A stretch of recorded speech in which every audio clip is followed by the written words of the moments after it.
Anderson, boa noite. Boa noite. Eu queria que você primeiro falasse sobre se você se surpreendeu com o fato do Santa Cruz ter entrado com 3 zagueiros hoje, algo que não aconteceu na temporada até então. E também eu queria que você pudesse analisar o comportamento do time nos 2 tempos. Primeiro tempo até o gol, segundo tempo até o segundo gol.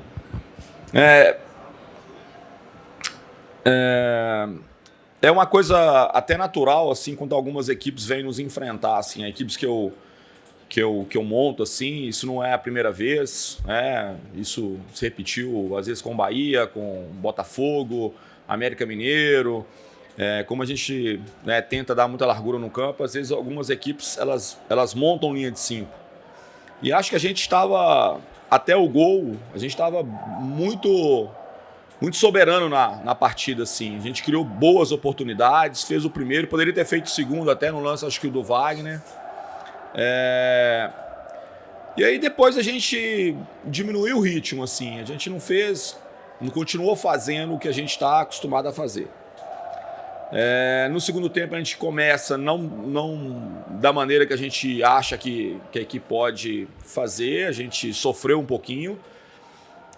Mas depois a gente, não só pelo segundo gol, mas depois nós começamos a ajustar e o final do jogo, né, os últimos 20, 25 minutos, praticamente nós jogamos em cima do campo deles, em termos de marcar, de não dar espaço, eles quase que não chegaram no nosso campo, né?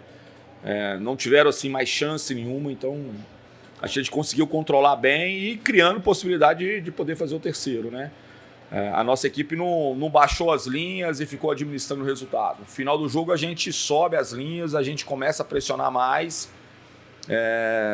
e criando, né, boas oportunidades ali, chances de poder, se tivesse escolhido um pouquinho melhor, talvez pudéssemos ter feito o terceiro gol. Anderson, boa noite. Boa noite. Você, desde o início da sua chegada, você falou que sempre gosta de jogar com o meia. O meia para jogar entre linhas. E na minha visão, hoje foi talvez o melhor, se não um dos melhores jogos do Jorginho com a camisa do Sport. Quase que todas as participações ofensivas do Sport, Jorginho estava presente na direita, na esquerda, tabelando, fez o primeiro gol, que mudou completamente o panorama do jogo, com um adversário com a linha de 5 e outra linha de 4. Queria que você falasse um pouquinho do jogo que o Jorginho fez hoje, perguntando mais do aspecto individual. Eu sei que você prefere falar do coletivo. A gente falar de um jogador, a gente vai cometer injustiça com os outros, né? É por isso que eu não gosto de falar individualmente. O Jorginho é um meia clássico quando, né, foi contratado com essa possibilidade. Ele tem características diferentes, por exemplo, do Vargas. O Vargas é um meia mais de arrasto, de força, que tem uma característica bem interessante para algumas partidas, alguns jogos, assim, um jogador que tem uma capacidade de condução de bola, de potência, isso é interessante assim, naquela função. O Jorginho é um meia clássico, ele sabe jogar entre linhas, ele sabe se posicionar, ele sabe infiltrar, um jogador muito inteligente, muito técnico, e tem feito bons jogos, né? Você está destacando hoje, mas eu destaco, assim, acho que é um jogador que tem feito bons jogos, com boa qualidade de jogo, tem feito gols, tem dado assistência, então a gente está muito feliz aí com aquilo que ele tem produzido. Boa noite, Anderson. Boa noite. O campeonato está já chegando nessa reta final da primeira fase e o Sport está absoluto, tá abrindo 9 pontos de vantagem para o segundo colocado, que é o Retrô, praticamente garantindo aí a primeira colocação. Você, no transcorrer das partidas dos jogos do Sport, você vem sempre falando de evolução da equipe, a gente visivelmente vê a evolução do Sport, mas eu queria que você hoje analisasse o campeonato em si. Na tua opinião, como é que está o nível do campeonato pernambucano? É um nível de competitividade que você está querendo? Claro que o time está buscando, o clube está buscando o título estadual, mas para uma projeção de uma competição que o Sport também mira, que é a Série B, o nível competitivo desse campeonato pernambucano está te agradando nesse momento da competição? Eu acho que a gente tem boas equipes no campeonato, não só as equipes aqui, né, de Recife, mas nós temos boas equipes no interior. Jogar contra o Salgueiro sempre é muito difícil, jogar lá em Caruaru sempre é muito difícil. Então a gente tem boas equipes, né? O próprio Ibis assim, tem feito um bom campeonato. Então, assim, eu acho que é um campeonato de bom nível, claro, assim, eu acho que é um estadual.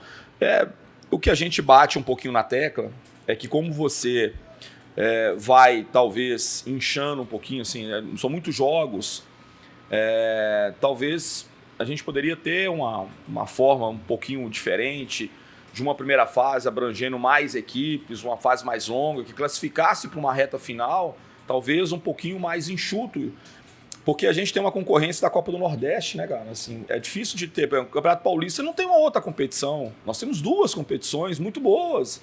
Então, assim, a Copa do Nordeste ela acaba tirando um pouquinho dessa questão dos estaduais aqui no Nordeste.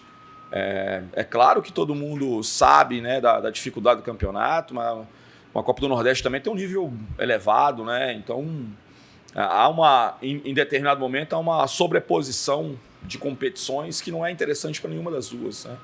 Então isso atrapalha a competição interna, a gente sabe muito bem disso. Então eu acho que é um desafio para poder buscar uma alternativa, uma fórmula um pouco diferente, que possa garantir as equipes que estão participando da Copa do Nordeste, ou que tem competições nacionais, de entrar num segundo momento. E no primeiro momento a gente talvez democratizar um pouquinho mais, equipes que pudessem participar um pouco mais e a gente pudesse observar e tirar ali 1 ou 2 equipes que ficariam dentro de um hexagonal, sei lá, eu estou imaginando uma coisa nesse sentido. Eu acho que poderia ser bem interessante, né? Como visibilidade, ter menos datas, é só uma sugestão de quem está aqui e claro que quer que a competição tenha cada vez mais um nível mais elevado. Tanto é que a gente, como foi falado, a gente respeita tanto a competição que a gente tem colocado o nosso time principal em todos os jogos. A gente não tem esse negócio de colocar time reserva, alternativo, né? Pode ser que para o próximo jogo, já com uma definição de primeira colocação, a gente possa pensar em alguma coisa nesse sentido. Mas durante todo o campeonato a gente fez questão de participar com a melhor forma possível, pelo respeito, pelo torcedor, pela competição, por tudo aquilo que é a tradição desse campeonato. Anderson, boa noite, parabéns pela vitória. Pegando o gancho desse comentário anterior que você falou da sequência de jogos, do fato de estar usando a equipe titular em todos os jogos do Campeonato Pernambucano, você fez uma análise no comecinho agora de que o Sport teve uma postura atípica, né, de fazer o gol e diminuir um pouco o ritmo. A gente tem visto o Sport com um ritmo muito forte, enfim, as goleadas exemplificam bem isso. Você acha que tem relação com essa questão de desgaste? Talvez o time está um pouco mais desgastado e acaba que recua nesse sentido, ou na tua visão foi uma consequência do jogo? O jogo impôs o Sport essa posição de diminuir um pouco o ritmo? A gente consegue o gol, a gente consegue manter ali durante um tempinho assim, o mesmo volume e em determinado momento a gente baixa um pouquinho o ritmo, entendeu? É difícil de falar que se foi um desgaste excessivo, do que nós jogamos quase... Acho que mais de 60 minutos com um jogador a menos, né, cara? Isso é difícil, muito difícil. Exige um desgaste, exige uma recomposição, uma atividade maior do que a gente está acostumado a fazer. Mas o que me deixa, assim, talvez... É uma questão, às vezes, de tentar administrar um pouquinho o resultado, entendeu? É que no final do jogo a gente aumenta o ritmo, entendeu? Então, assim, se fosse só uma questão física, talvez a gente não conseguisse fazer isso. Fosse uma questão de desgaste. E eu acho que a gente consegue melhorar, assim, a partir do segundo gol, dar mais intensidade, marcar melhor, encurtar mais. Então é difícil de saber realmente o que foi, né? Mas a constatação é que a gente baixou um pouquinho daquilo que a gente tem costume de fazer. Justamente Boa noite. Justamente a pergunta que eu ia fazer, o senhor acabou de responder. Parabéns pela vitória, professor. Curiosidade, teve um momento que o senhor conversou ali de uma forma mais exaltada, claro, não poderia ser diferente no clássico, com o Fabinho e com o Ronaldo. Se pudesse falar pra gente o que foi? O Fabinho e o Ronaldo? Foi, você exaltou um pouquinho ali reclamando? Não, é porque eu devo ter um sangue italiano, alguma coisa assim, que às vezes eu converso, mas eu não tava falando nada assim, demais assim, não. Que eu me lembre, não, tá? Mas o que a gente fala com os jogadores, não só com eles, mas com todos, é cobrança normal de posicionamento, de como tem que ser, né? É uma questão...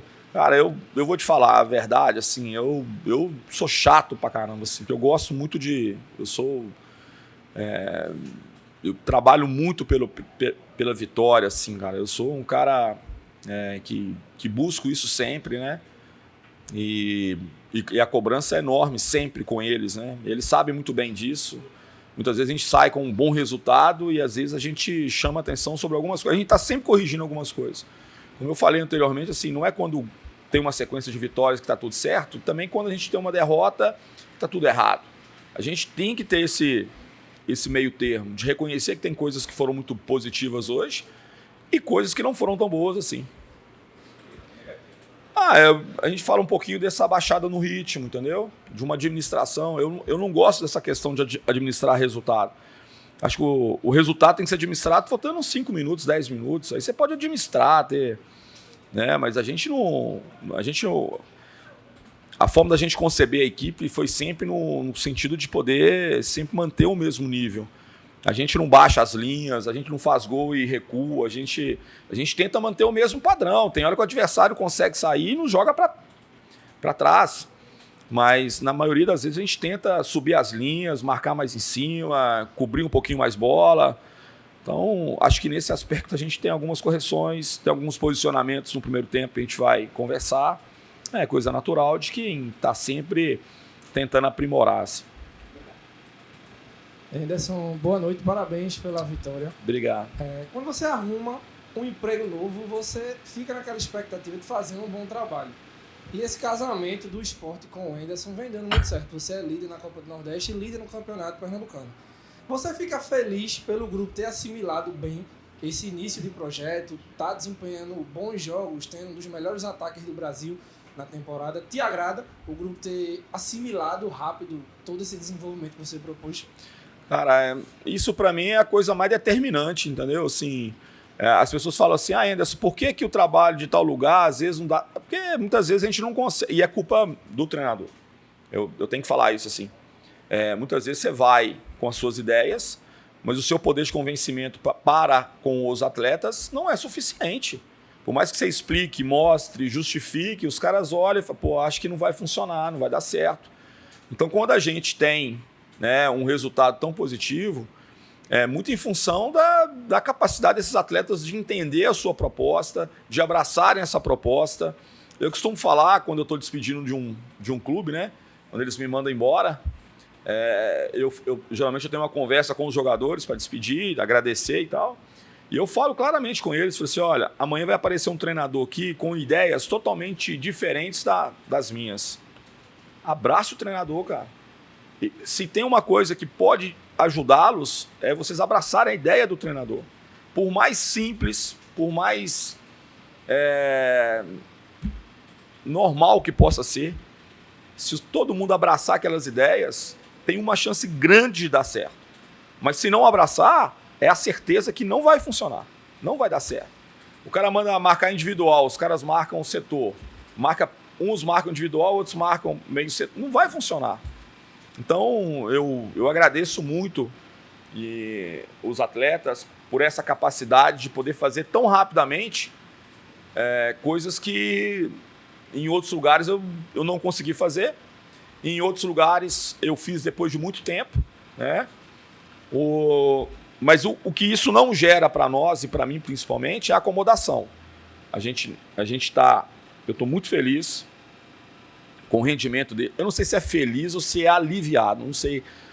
O treinador geralmente ele não fica feliz, ele fica aliviado. Ele ganha um jogo, o pessoal pergunta, você está feliz? Não, eu acho que eu estou aliviado, cara. Quando você ganha jogo, você dá uma prostada assim, fala assim, poxa, ainda bem que aconteceu. Porque o peso que o treinador, principalmente no Brasil, carrega nas costas é um peso absurdo, cara. Absurdo, né? E a gente vê, assim, às vezes, um tratamento diferenciado com quem está chegando, com cobranças diferentes, e a gente não tem meio termo, cara. Se a gente começar com algum problema, as pancadas vêm muito forte, né? Então, eu agradeço muito aquilo que os atletas têm desenvolvido, assim, um comportamento. É um grupo muito bom de trabalhar com eles, cara. Eu tenho muito prazer. O que eu mais prezo hoje na minha vida é prazer naquilo que eu faço, entendeu? Eu tenho muito prazer de trabalhar com futebol, mas eu tenho muito prazer de ir para o esporte. tenho muito prazer de dar o treino. Os caras abraçam muito o treinamento. Você vai fazer um treinamento dos relacionados, cara. A competitividade, a alegria, a disposição desse grupo é uma coisa que chama muita atenção e espero que eles consigam manter isso até o fim da temporada. Tem muita coisa boa, mas tem muita coisa pela frente ainda e a gente não tem nenhuma conquista. Dos nossos objetivos, nenhum foi conquistado. Né? O primeiro passo está sendo bem feito. Mas não tem nada definido, não tem nada conquistado. A gente sabe que tem muita coisa ainda que vai acontecer e a gente precisa estar ainda mais preparado.